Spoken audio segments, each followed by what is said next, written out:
What I want to tell you may cause most people to be surprised or skeptical, but I'm stating everything as a living eyewitness, a survivor by chance. I'll start in order, although my thoughts are confused. It's hard for me to talk about what I've been through, but I have to testify about it. What I am going to tell you is a confirmation of the presence of extraterrestrial entities on our planet. They treated me neutrally. You can say they didn't touch me with a finger, which I can't say about the representatives of Homo sapiens, to whom I fell into the hands after. Although the root cause of everything was my curiosity. I want to tell you everything in order. I am Russian by nationality, but I have almost never lived in Russia. I was born and spent my entire adult life in Azerbaijan, which determined my future life in many ways. After graduating from the Oil and Gas University with a degree in oil drilling, I got a job at an American oil company. Its name does not really matter. All developments were conducted in Iraq. It seemed prestigious to me and promised decent earnings. Of course, I agreed to leave Azerbaijan. We arrived in Iraq in the afternoon. The local flavor immediately caught our eye, although everything was decent. From Basra, we were transferred by helicopter to the Kurna field, 65 kilometers from Basra itself. The town of oil workers is a very comfortable hostel food. I personally liked everything then. If I had known how it would all turn out for me in the future, then I would have at least refused to work in this company. The first 2 weeks were ordinary. We drilled a well and did all the work that was required of us. In particular, I worked as a driller and spent almost all my time on the drilling rig, spending the night in the town and in the morning going on shift again. One day we were drilling a well. Everything was going normally. Suddenly, the geologist who accompanied the whole process announced that a huge cavity had been felt under the drilling tool. You need to be careful. There may be a gas-bearing reservoir. We took all precautions, but during the drilling process, the drilling tool simply fell into the cavity. On our own, we eliminated the accident and cemented the well. Everything had to be reported upstairs. That's where the weirdness started. The drilling site and the drilling town were cordoned off by American troops on Humvees. They refused to explain the situation or explain anything immediately. They did not enter into any contacts. We were simply evacuated from the drilling rig and shoved into the dorm rooms. It was forbidden to leave the town. However, at night, my friend and I were still able to get behind the perimeter. Why we did this is difficult to explain. They just decided to break the established order and get to a small Bedouin town near the throgs of the low cliffs of Kurna in the middle of the sands. The landscape was like the moon. Sand, sand, sand, and small spurs. It is difficult to explain what kind of town it was, a small settlement, as if a camp on the route of some caravans. People appeared and disappeared there.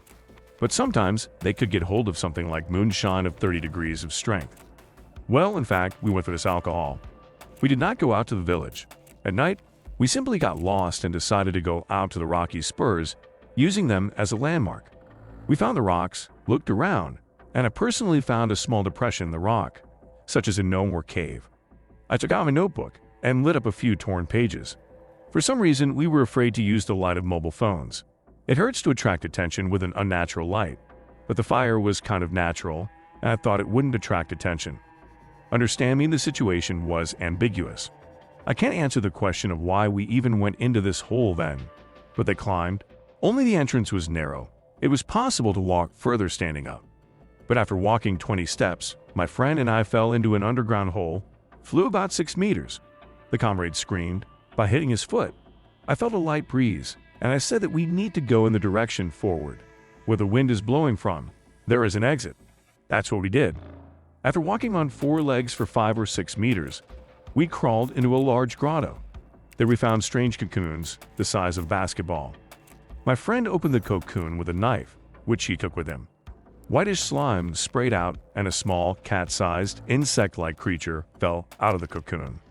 At first, it looked like an ant, but now I can say for sure, it looked like a transparent mantis. I stepped on the creature and crushed it. We took a lot of photos on a mobile phone. After a moment, I felt a ringing in my ears, a vibration, and concrete images began to appear in my head amid the monotonous sound. I didn't look at my friend, I just couldn't. The trance engulfed me. Obeying him, I went in the depths of the grotto. On and on. It was dark, but I could see everything. Now I can't tell if my eyes saw it, or if I used images, which someone forced into my head. Coming out of the grotto, I found myself in front of the vaults, in the middle of which there was something dark. The sound of static electricity was heard. The darkness was palpable. It sounded clearly in his head. Stop. One more step and instant death. With a lateral slice, I snatched out a creature that periodically appeared and retreated. About 2 meters tall, antennae like an insect, shell, mandibles. But the image was melting in my head, like waking up from a nightmare. It seems like here he is, I see, and suddenly he forgets. Now I am recording this audio message with only one purpose. What I saw should become public. This is a matter of the life of this humanity. I remember a persistent image, an asteroid crashing on the surface of the Earth back in the Cenozoic. It was this steroid that brought these creatures to Earth, so they bred. And now insectoids, or non-insects, are the true masters of the Earth. And all of humanity can become their food and incubator for their offspring. It's very hard for me to speak. I don't remember how we got out of the grotto. My friend and I woke up in the middle of the desert, surrounded by soldiers. There were 3 soldiers, and their officer was with them. They spoke in English, but the essence of their conversation barely reached me. My head hurt terribly.